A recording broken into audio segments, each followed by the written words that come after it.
በስመ አብ ወወልድ ወመንፈስ ቅዱስ አሐዱ አምላክ አሜን።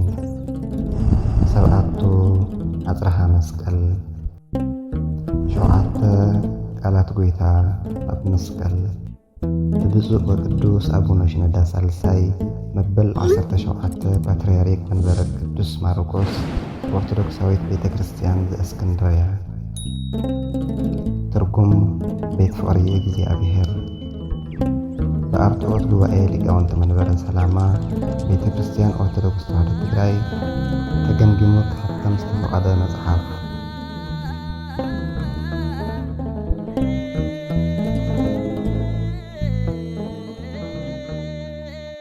ሳልሳይ ቃል። ኣቲ ሰበይቲ እንሆ ወድኺ እነሃት ኣዴኻ። ኢየሱስ ኣዲኡ ነቲ ዘፍቅሮ ወደ መዝሙርን ኣብ ጥቕኡ ደው ኢሎም ምስ ረኣዮም ንኣዲኡ ኣቲ ሰበይቲ እንሆ ወድኺ በላ። ነቲ ወደ መዝሙር ከዓ እኒሄትልካ ኣዴኻ በሎ። እቲ ወደ መዝሙር እውን ድሕሪኡ ናብ ገዝኡ ወሰዳ። ዮሐንስ ምዕራፍ 19 ቁጥሪ 26 ክሳብ 27። ኣቲ ሰበይቲ እንሆ ወድኺ። ጎይታና ኣብ መስቀል እንከሎ ብጉዳይ ካልኦት ተጸሚዱ ነበረ። ኣቦይ ይቕረ በለሎም ብምባል ንኣሳደድቱ ሓሰበ። ነቲ ብየማኑ ዝነበረ ሽፍታ ሎሚ ኣብ ገነት ምሳይ ክትከውን ኢኻ ብምባል ሓሌቱ ኣርኣዮ። ገነት ከም ዝኣትውን ቃል ኣተወሉ። ሎሚ ኣብ ገነት ምሳይ ክትከውን ኢኻ ብምባል ሓሌቱ ኣርኣዮ። ገነት ከም ዝኣትውን ቃል ኣተወሉ። ድሕሪኡ ድማ ኣቓልብኡ ናብ ወዲኡ ብምግባር ኣዲኡ ንኽኣልየሉ ነቲ ዝፈትዎ ወደ መዝሙሩ ፍቁረ እግዚ ቅዱስ ዮሐንስ ሓደራ ሃቦ። ነታ ድንግል ኣዲኡ ድንግል ወደ መዝሙሩ ብሓደራ ሃባ።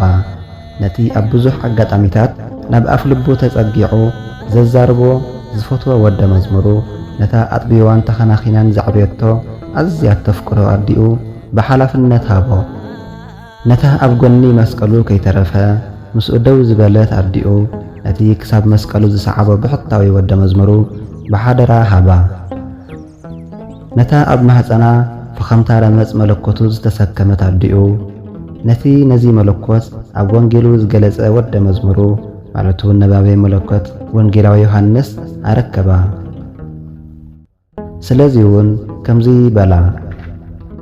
ኣቲ ሰበይቲ እንሆ ወድኺ ንዕኡ ድማ እነህትልካ ኣዴኻ በሎ። እቲ ወደ መዝሙር እውን ካብ ሽዑ ጀሚሩ ናብ ቤቱ ወሰዳ። ዮሐንስ ምዕራፍ 19 ቁጥሪ 27። ጎይታ በዚ ንኣዝማድና ብፍላይ ንኣዴታትና ክንሕብሕብ ከም ዝግብአና ኣብነት ሃበና። ብዛዕባ 9 ወርሒ ዝጸረቶ ኣደ ይሓስብን ይጭነቕን ነበረ። ንሳ እኮ እታ ካብ ህፃንነቱ ጀሚራ ዝሓብሓበቶ ኣድዩ እያ። ንሳ እኮ እታ ንሱ ዝምእዘዛ ዝነበረት ኣደ እያ።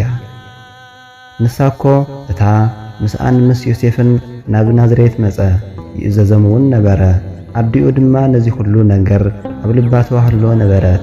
ዝተባህለላ ክብርቲ ኣዲኡ እያ። ሉቃስ ምዕራፍ 2 ቁጥሪ 51። ከምቲ ንቡር ናይ ካልኦት ሓልዮትን ኣቓልቦን ክረክብ ዝግብኦ እቲ ኣብ ቃንዛ ዘሎ ሰብ እዩ። ጎይታና ኢየሱስ ክርስቶስ ግን ኣብ ቃንዝኡ ንኻልኦት ሓለየ። ሕዚ ኣብ ግዜ ዕረፍቱን ቅሳነቱን ከ እቲ ንዓና ዘለዎ ሓሌቱ ክሳብ ክንደይ ክኸውን ይኽእል? ቀዳማይ ዋኒኑ ሓጢኣት ይቕረ ምባል እዩ ነይሩ። ድሕሪኡ ናብ ማሕበራዊ ጉዳይን ክንክንን ተመለሰ። እታ ቀዳመይቲ ሓሌቱ ዝረኸበት ድማ ኣዲኡ እያ ነይራ። ጎይታ ንስድራ ቤታዊ ዝምድንኡ ሰሪዙ ኣብ መንፈሳዊ ምትእስሳር ጥራይ እዩ ዘተኩር ነይሩ ዝብሉ ሰባት ኣለዉ። ነዚ ዝብሉ ድማ ኣደይ መን እያ? ኣሕዋተይከ ንመን እዮም? ሓወይ ሓፍተይ ናደይን እቶም ፍቓድ ናይቲ ኣብ ሰማያት ዘሎ ኣቦይ ዝገብሩ እዮም ንዝበሎ ብጌጋ እናተርጎሙ እዩ። ሉቃስ ምዕራፍ 12 ቁጥሪ 48 ክሳብ 50። እቲ ናይ መስቀል ጎይታ ነዚ ናይ ሓሶት እምነቱ እውን በዚ ገይሩ ነጽግዎ እዩ። ሓደ ሰብ ንእግዚአብሔር ይኹን ነታ ኣድማሳዊት ቤተ ክርስቲያን ፍቕርን ተወፋይነትን ክህልዎ ይኽእል እዩ። እዚ ግና ንዝምድንኡ ብፍላይ ድማ እንደ ስድራ ቤቱ ሸለል ብምባል ዝግለጽ ኣይኮነን። ነቶም ናቱ ብፍላይ ንስድራ ቤቱ ዘይሓሊ ሰብ እምነት ዝኸሓደ ካብ ዘይኣምን እውን ዝገደደ እዩ እሞ ቀዳማይ ጢሞቴዎስ ምዕራፍ 5 ቁጥሪ 8። ከምዚ ዝበለ መንፈሳዊ ተወፋይነት ሓደ ሰብ ንወለዱ ብፍላይ ንኣዲኡ ሸለልትነት ንኸርኢ ምኽንያት ክኾኖ ኣይኽእልን። ጎይታና ክርስቶስን ቅድስቲ ኣዲኡ ድንግል ማርያምን ብኸምዚ ኣገባብ ክራኸቡ ዕጮኦም ዝነበረ እዩ ዝመስል። ሰብ ኮይኑ ናብ ዓለም እንትመጽእ ዝረኣዮ ፈላማይ ገጽ ቅዱስ ገጻ እዩ ነይሩ። መንፈሱ ናብ ኢድ ኣቦ ብሓደራ ቅድሚ መሃቡ ንመወዳእታ ግዜ ዝረኣዮ ገጹ እውን ገጽ ቅድስቲ ወላዲቱ ነበረ። ድንግል ማርያም ወዳ ናብ ዝኸዶ ቦታ ሁሉ እትስዕብ ፈቃር ኣደ እያ ነይራ። ኣብ ግዜ መከሩኡ እኳ ካብኡ ኣይተፈለየትን። የግዳስ በአንጻሩ ሕግብግብ እናበለት ናብኡ ተጸጋዕት እምበር እናበኸየት ድማ ብዛዕምቋ ፍቕርን ርህራሄን ከምዚ በለቶ፣ ኦ ወደይን ኣምላኸይን ዓለም ድሕነትካ ተቐቢሉ ይሕጐስ ኣሎ። ልበይ ግን ነቲ ምእንቲ ኩሉ ዓለም ኢልካ ተዓገሶ ዘለኻ ስቕለትካ ብምርኣይ ብሓዘን ይነድድ ኣሎ። እንደገና ድማ ነቲ ዋላ ኣብዚ እዋን መሪር ቃንዛን ስቓይን ናዲኡ ዝሓሊ ፈቃር ወዳ ንርእዮ። ስለዚ ጎይታና ኢየሱስ ክርስቶስ ኣብ ግዜ ጭንቀታ ክከናኸና ከም ዘለዎ ረኣየ። ካብ መሪር ሓዘና ከጽናንዓ ከም ዝግብኦ እውን ተረድአ። ነቲ ንኣኽ ግና ብነፍስኺ ሰይፊ ክሓልፍ እዩ ዝብል ቃል ብደንቢ ይዘከሮ። ሉቃስ ምዕራፍ 2 ቁጥሪ 35 ወዳ እዩ እሞ ኣብ እዋን ፀበባ ከጽናንዓ ከም ዝግብኦ ተሰምዖ። ስለዚ ምስኣ ብምዝርራብ ብምሕብሓብን ንጉዳያ ብምግዳስን ሓሌቱ ኣርኣያ ካብኣ ዘይፍለ መንፈሳዊ ወላድ ብምሃብ ድማ ኣጸናንዓ። እቲ ክርስቶስ ኣብ መስቀል ምስ ኣዲኡ ዝተዘራረቦ ካብቲ ምስቲ ቤማኑ ዝነበረ ሽፍታ ዝገበሮ ዝተፈለየ እዩ ነይሩ። እቲ ሽፍታ ባዕሉ እዩ ዝርርብ ጀሚሩ፣ ጎይታ ድማ መልሲ ሂብዎ። ነታ ብርኽቲ ኣዲኡ ክዛረብ ዝጀመረ ግን ጎይታ እዩ ነይሩ። ባዕላ ክሳብ እትዛረቦ ኣይትጸበየን፣ በኸያ ክሳብ እትውድእ ስቕ ኣይበለን። ብርግጽ ንሳ ኣይመንጸርጸረትን ነይራ።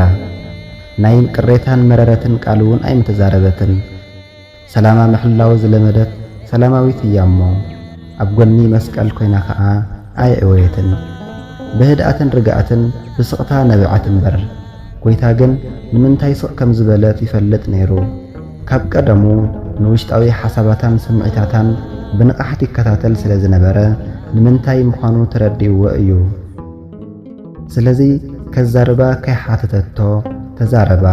እታ ብጽእቲ ኣደ ድማ ንወዳ ተማእዘዘት። ምስቲ ፍቑር ወደ መዝሙር ክትነብር እውን ከደት። ድንግል ማርያም ንሐዋርያ ቅዱስ ዮሐንስን ንቤቱን በረኸት እያ ነይራ።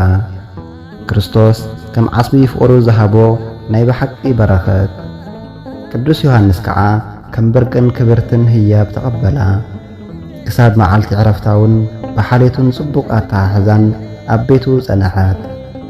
ቅድስቲ ድንግል ማርያም ክሳብ ተዓርፍ ሐዋርያ ዮሐንስ ካብ ኢየሩሳሌም ኣይወፅአን ይበሃል።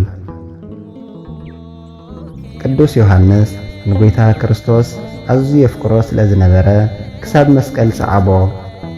ኣብ ኩሉ ስቅያቱ እውን ካብ ጎኑ ኣይተፈለየን። ስለዚ ኣብ ምድሪ ይኹን ኣብ ሰማይ ዓስቢ ይግብኦ ነይሩ። እቲ ምድራዊ ዓስቡ ንቅድስቲ ድንግል ማርያም ኣብ ቤቱ ብምዕቋብ ምብራኹ እዩ። ብርግጽ እቶም ንጎይታና ክርስቶስ ብሓቂ ዝስዕብዎ ኩሎም ዓስብን ጸጋን ምርካቦም ዘየጠራጥር እዩ። እታ ብርኽቲ ኣደ ብግዲኣ ንቅዱስ ዮሐንስ ከም ወዳ ተቐበለቶ። ጎይታ ነቲ ካብ ደቀ መዛሙርቱ ኣዝዩ እሙን ርህሩህን ፈቃርን ዝነበረ ሐዋርያ ከም ወዳ ገይሩ ሃባ። ቅዱስ ዮሐንስ ልዕሊ ኩሎም ብርቱዕ ተሓላቒ ፍቕሪ እዩ ነይሩ። እቲ እግዚኣብሔር ፍቕሪ እዩ ዝበለ ቀዳማይ ዮሐንስ ምዕራፍ 4 ቁጥሪ 16 እቲ ናብ ኣፍ ልቢ ኢየሱስ ተጸጋዐን ዮሐንስ 13 ቁጥሪ 25 እቲ ኢየሱስ ኣዝዩ ይፈትዎን የፍቅሮን ዝነበረ ወደ መዝሙር ዮሐንስ ምዕራፍ 21 ቁጥሪ 7 ምዕራፍ 19 ቁጥሪ 26 ምዕራፍ 21 ቁጥሪ 20 ምዕራፍ 20 ቁጥሪ 2 ነታ ድንግል ኣደ ምስሊ ውላዳ ከቐርበላ ማለት እውን ከም ወዳ ክኾነላ ዝኽእል ብሕታዊ ሰብ ንሱ እዩ ነይሩ። ክርስቶስ ኣብ መስቀል ዋላ ሓንቲ ዘይብሉ መሰለ ክዳኑ ከይተረፈ ተወሲዱ ተቐደደ። ነገር ግና እቲ ናዲኡ ዝሃባ ወደ መዝሙር ዮሐንስ ነይርዎ።